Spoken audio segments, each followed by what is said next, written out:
The brass post office key had gone dull at the teeth, its tiny number nearly rubbed smooth after riding in my purse for 19 years. And I'd touched it 1,000 times without thinking, like a worry stone you forget is even there. Until the morning I was standing on Broughton Street in Savannah, with a duffel bag cutting into my shoulder, a dead phone in my hand, and exactly $63 between me and the sidewalk. The air was thick with that coastal heat that sticks to your skin like a second shirt, and I kept telling myself I was just going inside to ask a question, just to check, because there was no way my mother's whispered Box 117 could still mean anything after all this time.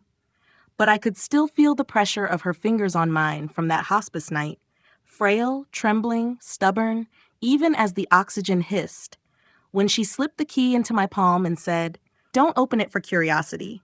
Don't open it for comfort. Only open it when you've run out of places to pretend you're fine." I had promised, because you promise dying mothers things even when you don't understand them. And then she was gone, and life kept moving, and the key became another grief object I couldn't bear to test, another piece of her I kept sealed up because opening it felt like admitting she was really dead. But 3 days can dismantle a whole life if the right person decides you're inconvenient. And by the time I pushed through the old glass doors of the downtown post office, I wasn't pretending anymore. I was just trying to keep my voice steady so I wouldn't fall apart in public. The place smelled like paper and heat, and that faint metallic tang of coins, and the clerk behind the counter had kind eyes that made me want to cry on sight. "Can I help you, ma'am?" she asked, and I heard myself say, too calmly for someone who hadn't slept in 2 nights, "I need to open a P.O. box, Box 117. Her fingers paused over the keyboard. She typed, frowned, typed again slower, like the screen was lying to her. Then she lifted her eyes to my face and asked, "Do you have identification?" I slid my license across the counter, Tessa Morgan, 38, and the photo looked like a woman who had a home and clean hair and a reason to smile. The clerk didn't hand it back. She swallowed, glanced over her shoulder, and pressed something under the counter, and my stomach tightened so fast I almost stepped away. A minute later, a man in a blue blazer came walking briskly from the back, postmaster, supervisor, I didn't know, with a badge that read Leon Alvarez and a look that said this wasn't normal. "Miss Morgan?" he asked. "Yes," I answered, and he nodded once, professional but strained. "Would you come with me, please?" Every part of me went cold as I followed him past the rows of boxes and the humming ceiling fan into a small office with a sun-faded flag in the corner. And when he closed the door gently, like he didn't want to spook me, he slid a printed form across the desk and said, "This box has been under restricted instruction since 2007. And my mouth went dry because suddenly my mother's key didn't feel like a keepsake anymore. It felt like a trigger. Leon Alvarez didn't sit right away, like he was trying to decide how much truth a person could take in one breath, and I watched his eyes flick from my license to the screen and back again as if the facts refused to line up. "Miss Morgan," he said finally, easing into the chair across from me, "when was the last time you accessed Box 117? I let out a thin laugh that sounded wrong in that small office. "Never. I didn't even know it still existed. My mom rented it years ago. Then she died." The word "died" landed heavy, and for a second I expected him to soften, to offer sympathy the way strangers do when they don't know what else to say. Instead, he exhaled through his nose and slid the printed form closer, his voice going carefully neutral.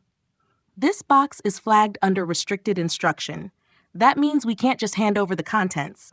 We have to verify identity, document the opening, and notify a third party the moment it's accessed." My throat tightened. "A third party?" I asked, hearing my own fear sharpen the phrase. "Who?" Leon turned his monitor slightly toward me, not dramatic, just factual, and the name on the screen made my stomach drop in a way that wasn't normal panic. It was the kind you feel when a long-buried door swings open on its own. "Wexler and Holt, Trusts and Estates." For a moment, I actually waited for my brain to translate it into something familiar, something harmless, but it just sat there in hard black letters like a verdict. "That has to be a mistake," I whispered. My mother was a waitress. She worked doubles at the diner on Victory Drive. We lived above a hair salon. She clipped coupons. Leon didn't argue, which somehow made it worse. He opened a file drawer and pulled out a manila envelope that looked ancient, corners softened by years of handling, and he set it on the desk between us as if he were placing a relic. "The box contains an envelope with your name," he said. "Handwritten. It's been waiting." My hands shook when I picked it up, and I hated myself for it. Hated how small I suddenly felt, like I was back in childhood watching my mother count singles at the kitchen table and telling me we were fine. On the front, in her looping handwriting, it read, "For Tessa, only when you have nowhere left to go." I stared at that sentence until my eyes burned, because she had said almost the same thing on the hospice bed, and I'd assumed it was metaphor, something comforting, not whatever this was. When I broke the seal, the paper inside was thick and faintly scented, like cedar or an old drawer, and my mother's words rose up off the page in her voice so clearly it made my chest hurt. "My sweet Tess, if you're reading this, you've done it. You've reached the place I prayed you'd never have to reach."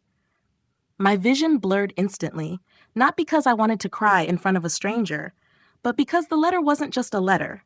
It was proof she'd known me. Known exactly how long I'd try to hold myself together before I finally broke.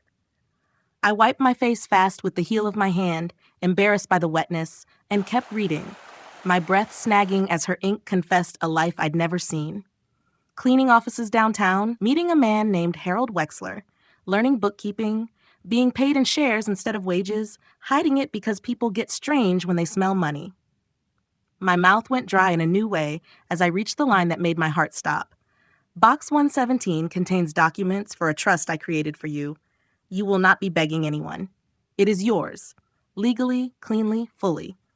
I looked up at Leon like he might confirm I was awake, and he just nodded once, gentle, as if he'd watched this moment happen to other people and knew the shape of it.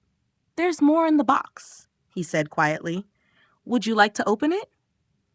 And somewhere behind my shock, behind my grief, behind the raw humiliation of the last 3 days I hadn't let myself fully feel yet, something else stirred, something sharp and steady that I hadn't felt in years. A sense that maybe, for the first time since my mother died, I wasn't alone in this. Leon led me out of the little office and into the narrow aisle of brass doors, and I could feel the eyes of a few people in line turning toward me, just enough curiosity to make my skin prickle. So I kept my face down and my steps steady like I belonged here, like I wasn't a woman who'd slept in her car behind her own bookstore. Box 117 sat at chest height, its metal worn by decades of other hands, and when I slid the key in, it fit like it remembered me. The lock turned with a soft click, and the door creaked open as if it had been holding its breath. Inside were two things that didn't belong together: a legal-sized envelope, heavy with paper, and a small cedar box tied with a thin ribbon. I lifted them out carefully, like sudden movement might wake up whatever past my mother had been guarding, and Leon nodded toward the office again so we could handle it privately. Back at the desk, I opened the legal envelope first, and the contents spilled out in crisp official order. Trust documents with my name typed in places that made my stomach flip, stock certificates with company names I didn't recognize, and a business card that looked too expensive to be real: Nora Wexler, ESQ. Under it, in smaller print, was an address on a quiet square downtown. My fingers traced the card like it might explain everything if I touched it right, but all it did was make my throat tighten with the absurdity of it. My mother, who had once apologized to me because the diner ran out of strawberry jam and all she could bring home was grape, had arranged lawyers and restricted instructions and a trust like she'd been living 2 lives the entire time. Then I opened the cedar box. The scent hit first, warm wood, clean and dry, like something meant to last, and inside, nestled in dark velvet, was a simple gold band, not a diamond, not a statement piece. Just a ring worn smooth on the inside, like someone had turned it over and over with their thumb for years. Engraved on the top were 4 words so plain they landed like a punch: "You are not disposable." My breath left me in a shaky rush, because for the past decade I'd been treated like a supporting character in my own marriage, useful when convenient, invisible when not. And those words felt like my mother had reached across time to put a hand on my spine. I slipped the ring onto my finger without thinking. It was a little loose, but it held. When I looked up, Leon was watching me with the quiet patience of someone who's seen grief show up in strange costumes. "There's an instruction sheet in the paperwork," he said gently, tapping a page clipped to the front of the trust documents. "It says to call the firm immediately upon opening. That's why we were notified." He hesitated, then added, "I'm sorry for your loss." I nodded, because if I spoke, I might crack. Outside the post office, Savannah's sunlight felt too bright, too casual for the way my world was tilting. I sat on a bench under the shade of a live oak, the Spanish moss swaying like slow breathing, and I used a stranger's charger inside the lobby to bring my phone back to life long enough to make the call. My finger hovered over the number on Nora Wexler's card, my heart thudding like it didn't trust this any more than I did. What if it was a cruel mistake? What if my mother had exaggerated? What if, after everything, this was just another door that wouldn't open? The phone rang once, twice. A woman answered, her voice crisp and unhurried, like she didn't know the meaning of panic. "Wexler and Holt," she said. "This is Nora Wexler." I swallowed hard. "My name is Tessa Morgan," I managed. I just opened box 117. There was a pause, small, controlled, but it changed the air in my lungs. "Miss Morgan," Nora said, and for the first time, the name sounded like it belonged to someone important. "I've been waiting for your call." I gripped the phone tighter, staring at the ring on my finger, and behind my eyes, a different kind of memory rose. Grant's bored face, the folder on the marble counter, the words signed today. And I felt that earlier sharpness return, steadier now, like a blade being drawn slowly from its sheath. Nora Wexler's office sat above a boutique on a quiet Savannah square, the kind with tall windows and sunlight that made everything look more expensive than it was. And when I stepped inside, I felt like an imposter in my wrinkled jeans and scuffed flats, a woman who still smelled faintly like the inside of her car. Nora herself didn't look up right away. She was finishing something on a tablet, stylus moving with precise little strokes, so I stood there holding my mother's folder against my chest like it might keep me from floating away. When she finally lifted her eyes, they were the color of storm clouds and as sharp as a needle, and she took me in from my damp hair to the ring on my finger without a flicker of judgment. "Miss Morgan," she said, standing, her handshake firm but not performative. "I'm sorry you had to open the box under these circumstances."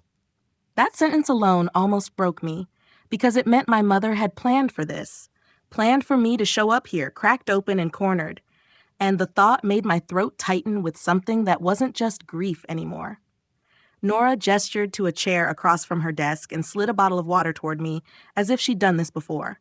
"I'll be direct," she said, folding her hands.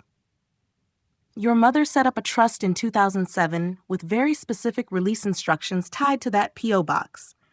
We've been the named administrators the entire time. We were notified the moment the box was opened."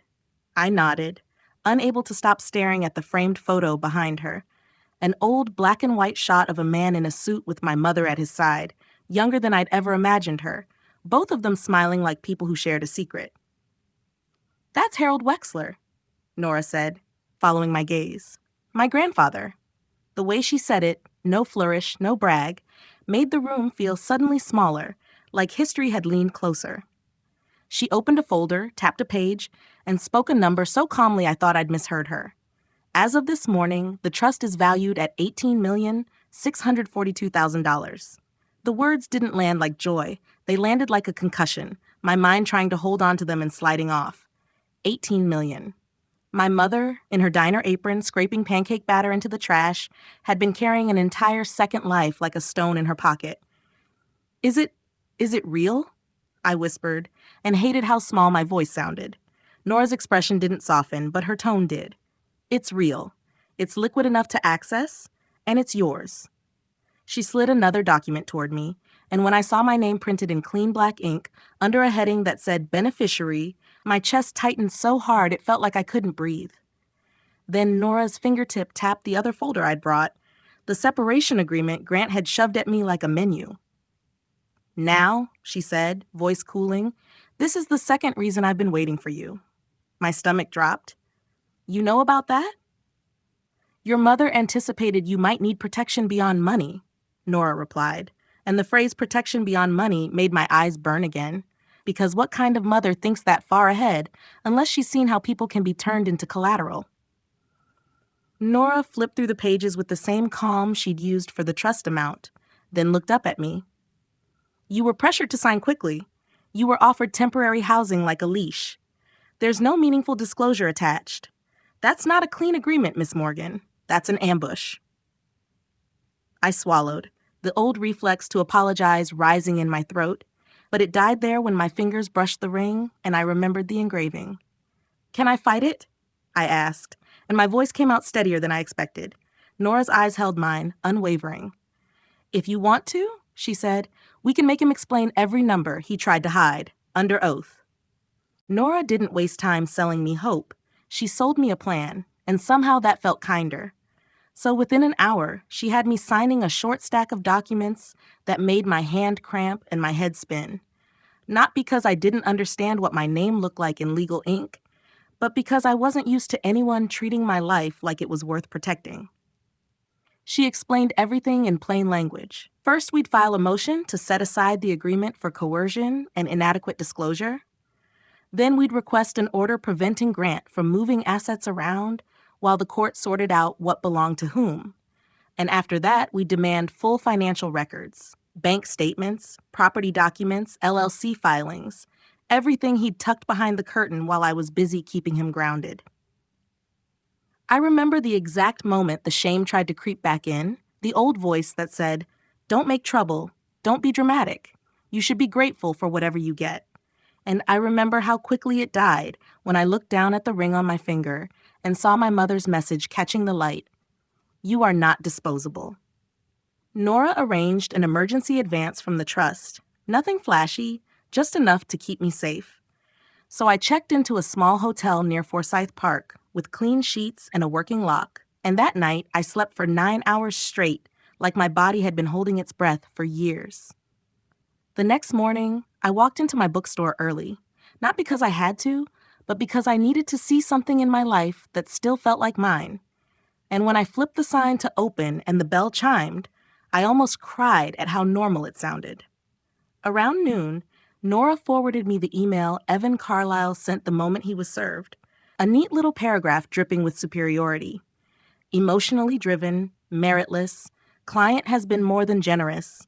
The kind of language designed to make a woman feel hysterical for asking not to be robbed. An hour after that, Grant texted me the same way he always had when he wanted control without conversation. Stop this. You're embarrassing yourself. I stared at the message until my thumbs went numb, because a week ago that sentence would have folded me in half. It would have sent me scrambling to apologize for having needs. Instead, I felt something new and unfamiliar. Space. The truth was, I wasn't embarrassing myself. He was panicking because for the first time he couldn't push me off the board with one bored glance and a folder of paperwork. That afternoon, Nora called and told me the hearing was set for the following Thursday, soon enough that Grant couldn't quietly shuffle money into a cousin's account or sell something valuable to a friend for $1. He'll come in confident, she said, voice calm. Men like him always do. Let him. The night before court, I stood in the hotel bathroom staring at my own face, at the tiredness under my eyes and the faint dent the duffel strap had left on my shoulder days ago. And I realized the biggest change wasn't the trust or the lawyer or even the looming courtroom. It was this. I wasn't asking anyone to choose me anymore. I was choosing myself. And the next morning, when Savannah's sky hung low and gray like it was holding a secret, I walked toward that courthouse with my mother's ring on my finger and my spine finally remembering it was allowed to stand straight. The courthouse smelled like old wood and printer toner, the kind of building that makes you whisper without being asked. And as I walked through security, I could feel my heart thudding against my ribs like it wanted out, not from fear exactly, but from the shock of doing something I'd been trained not to do. Take up space. Nora met me in the hallway outside Department 4 with a slim folder tucked under her arm and the same calm face she'd worn in her office, like nerves were a language she simply didn't speak. Remember, she murmured as we waited, you don't have to perform. You just have to tell the truth. The double doors opened, and I stepped into the courtroom with its high ceiling and worn benches.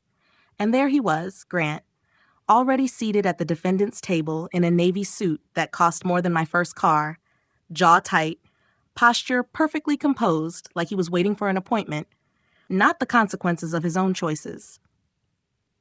Evan Carlisle sat beside him, crisp and smug, and when Grant's eyes landed on me, they flicked to the ring on my finger for half a second, then away, as if he couldn't stand the idea of me wearing anything that hadn't come from him. He didn't mouth hello.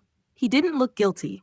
He just looked irritated, the way he did when a waiter took too long, and that boredom, God, used to be the thing that wrecked me because it made me feel like my pain was inconvenient background noise. Today, it didn't. Today, it clarified everything. Judge Mallory Keene entered with no drama, silver hair pulled back, expression carved from stone, and when she took the bench, the room snapped to attention like a switch had been flipped. "We are here on a motion to set aside a separation agreement," she said, eyes scanning the filings. "Mr. Carlisle, you may proceed." Evan rose smoothly and launched into a speech that sounded polished enough to be practiced in front of a mirror. Grant had been more than generous. I had signed willingly. This was buyer's remorse dressed up as legal complaint. And he peppered his argument with phrases like adult autonomy and bad faith, as if words could outrun facts. Grant sat perfectly still, occasionally nodding at the right moments, like a man listening to a flattering biography.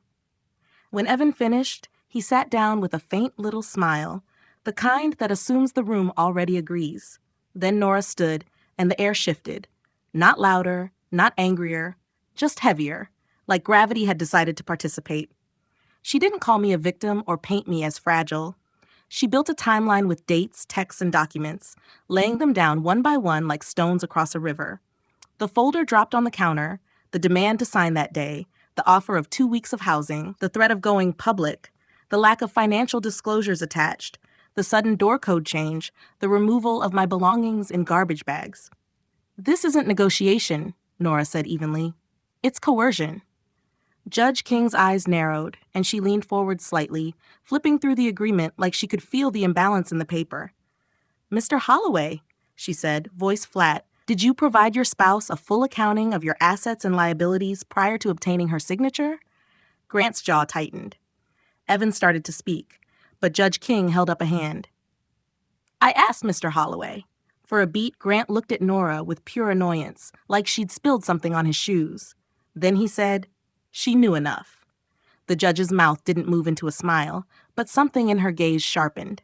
"That is not an answer," she said. And in that moment, watching him shift in his chair, watching Evan's confidence flicker, I felt it. The first true crack in the wall they'd built around me, and I sat there with my hands folded over my mother's ring, finally certain I wasn't the one who should be afraid. Judge King's pen tapped once against the bench, soft, impatient. And Nora didn't rush to fill the silence. She let Grant's "she knew enough" hang in the air like a bad smell, then she stepped closer and said, "Your Honor, if I may." And when the judge nodded, Nora turned the pages of the agreement with the same calm you'd use to turn down a bedsheet and reveal a stain. "This document asks Miss Scott Morgan to waive claims to assets without attaching a single schedule of what those assets actually are," she said, tapping the empty annex where disclosures should have been. No bank statements, no business valuations, no list of holdings, just a number, $25,000 and a clock. Evan Carlisle stood, already inhaling to object, but Judge King lifted her hand again, eyes never leaving the paper. "Sit down, Mr. Carlisle," she said, and Evan sat, his smile gone. Nora continued, "We also have contemporaneous communication demonstrating pressure and threat," and she handed up printouts. Grant's "We'll do it the hard way," the public line, the text that said, "Stop this. You're embarrassing yourself."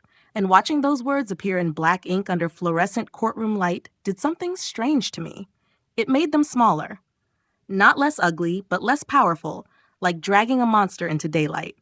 Judge King read silently for a long moment, then looked directly at me. "Miss Morgan," she said, voice level, "did you believe you had time to consult independent counsel before signing?" My mouth went dry, but I heard Nora's earlier whisper, "Tell the truth," so I answered the way I wished I'd been allowed to answer for years. "No, Your Honor," I said. I was told if I didn't sign that day, it would get ugly and expensive in public.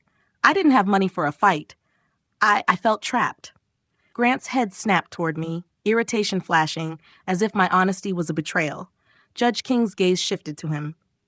"Mr. Holloway," she asked, "did you tell your spouse she could not consult an attorney?" Evan rose halfway. "Your Honor." "Mr. Holloway," the judge repeated, and Evan lowered back down like a dog reminded of a leash. Grant's jaw flexed. "I didn't forbid her," he said carefully. "I just said we needed to move quickly." "And you changed the door code that same evening?" Judge King asked, flipping a page. Grant blinked once. "That was for security." Nora's voice cut in gently, lethal in its politeness. "Security from what, Mr. Holloway? Your wife?" A low murmur moved through the benches, and Grant's face tightened with that controlled fury he usually saved for private rooms, the kind that never raised its voice but always found a way to punish. Judge King lifted her eyes, and the room went quiet again. "I've seen enough," she said, and something in her tone made my stomach drop. Not with fear, but with the weight of consequence. "This agreement is set aside pending full financial disclosure and further proceedings. I am ordering temporary restraints on the dissipation or transfer of marital assets. Both parties will submit comprehensive documentation within 30 days. We will reconvene." Her gavel didn't slam. It didn't need to. The ruling landed like a door locking behind us, and when I looked at Grant, his expression had changed in a way I didn't recognize. Not rage, not boredom, not contempt, but the cold realization of a man who thought the game was rigged in his favor, discovering the rules still apply to him. As people began to stand and file out, Evan leaned in and whispered urgently to Grant, and Grant didn't move. He just stared at me like I'd turned into someone he couldn't control anymore. And for the first time in 11 years, I didn't feel the urge to look away. Outside the courthouse, the air felt different. Still humid, still Savannah, still the same traffic rolling past the same live oaks, but my lungs worked like they belonged to me again. Nora walked beside me down the stone steps, her heels clicking in a steady rhythm that sounded like punctuation, and I realized I'd been holding my shoulders up around my ears for so long I'd forgotten what it felt like to let them drop. "He'll try something," she said, matter of fact, as if she were warning me about Rain.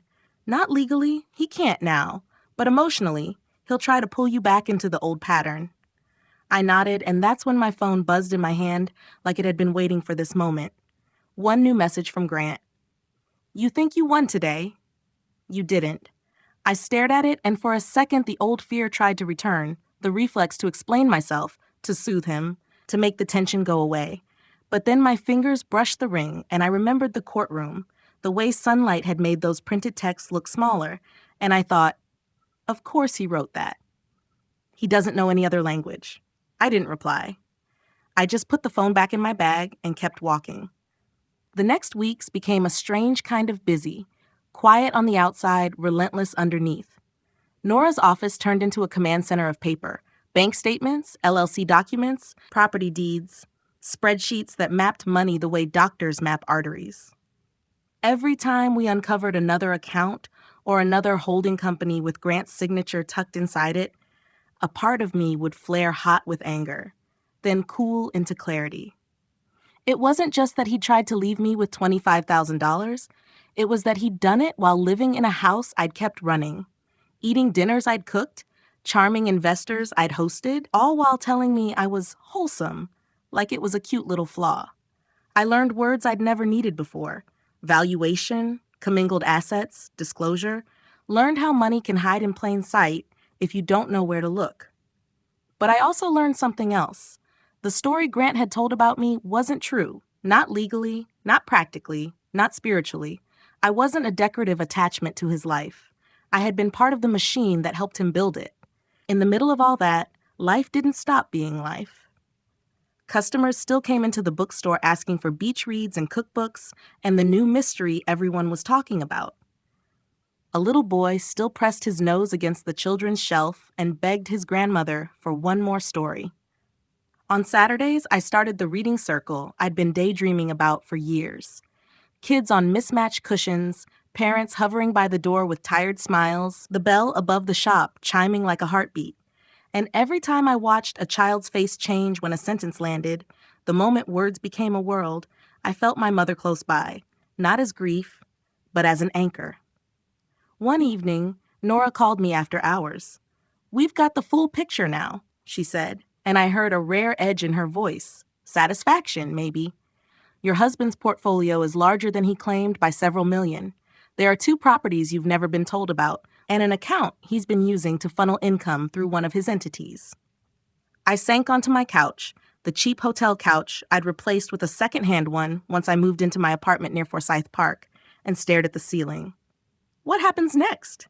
I asked. Nora paused, then said, "Next, we make him answer for it." I looked at the ring again, gold catching lamplight, and for the first time since the divorce folder hit the marble counter, I didn't imagine an ending where I simply survived. I imagined an ending where I was whole. The second hearing came on a Wednesday that smelled like rain, and by the time I walked back into Judge King's courtroom, I wasn't shaking the way I had the first time. Not because I'd become fearless overnight, but because Nora had given me something steadier than courage: receipts. Grant sat at the same table in the same expensive suit, Evan Carlyle beside him with a thinner smile, and I could tell they'd rehearsed a new strategy. The wounded husband act, the "this is all misunderstanding" tone, because Grant actually looked at me this time, eyes soft as if he was trying to remember what tenderness sounded like. "Tessa," he murmured when we passed, like the name was a peace offering, and the old part of me that used to hunger for any scrap of warmth flinched, then went quiet, because now I recognized it for what it was, a hook. Nora didn't even glance at him. She slid a binder onto counsel table and opened it with a clean snap that made Evan's jaw tick. Judge King took the bench and didn't waste time. "I've reviewed the updated disclosures," she said, eyes sharp, "and I have concerns." Evan rose quickly, smooth as oil. "Your Honor, my client has complied." "Has he?" Judge King cut in, and the one-word interruption was like a door slamming. Nora stood then, and she didn't raise her voice. She didn't need to, because the truth was already loud. "Your Honor," she said, "we have identified 2 undeclared properties held through Holloway Development LLC and Riverlight Holdings, 1 coastal parcel outside Tybee, and a rental duplex listed under a shell entity with Mr. Holloway as the signing agent." She passed documents forward, deeds, signatures, bank transfers, and as Judge King flipped through them, I watched Grant's face change in slow motion, the polished calm cracking at the corners. Evan began to speak, but his words came out tangled, like he was trying to put toothpaste back in the tube. Clerical error, confusion, recently acquired, not marital. Nora followed, relentless but precise, mapping dates and deposits like she was outlining a crime scene. Then she delivered the sentence that made the whole room still. "Additionally, Your Honor, there is an account used to funnel income through Riverlight Holdings that was not disclosed until compelled by subpoena." Judge King's gaze lifted from the paperwork and pinned Grant in place. "Mr. Holloway," she said, voice flat and dangerous, "do you understand that failing to disclose assets in a domestic proceeding can result in sanctions and adverse inferences?" Grant swallowed hard. For the first time, his eyes darted to Evan, to the exit, anywhere but the judge.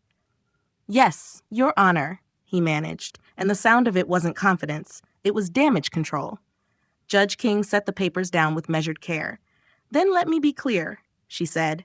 "This court will not reward concealment. We will proceed to mediation with full financial accounting, and if this matter proceeds to trial, Mr. Holloway's credibility will be weighed accordingly." Evan's face went pale in a way he couldn't hide, and Grant's hands clenched once on the table before he forced them still, like he was trying to hold his whole image together through willpower alone. When we stepped into the hallway afterward, Grant moved fast, cutting around Evan as if he'd forgotten he had an attorney. And for a second, I thought he might grab my arm the way he used to when he wanted me quiet at parties. But he stopped short, because there were witnesses now. Because there were rules now. "We can settle this," he said, voice low, urgent, almost pleading. "Just tell Nora to stop." I looked at him, really looked, and what hit me wasn't hatred. It was the odd, clean emptiness of finally seeing someone without the story you used to tell yourself about them. "No," I said softly, and the word felt like freedom. You had years to be fair when it was just the two of us. Now it's on record. When life gets stripped down to the scary basics, money, shelter, dignity, remember this: your worth isn't negotiable. Don't confuse quiet endurance with love, and don't let anyone use being practical as an excuse to treat you like you're disposable. Keep your own lifelines: a skill, a community, a small emergency plan, a person you can call without shame. If you're pressured to sign, decide, or stay silent right now, pause. Urgency is often a weapon. Choose truth over comfort, boundaries over approval, and rebuilding over revenge.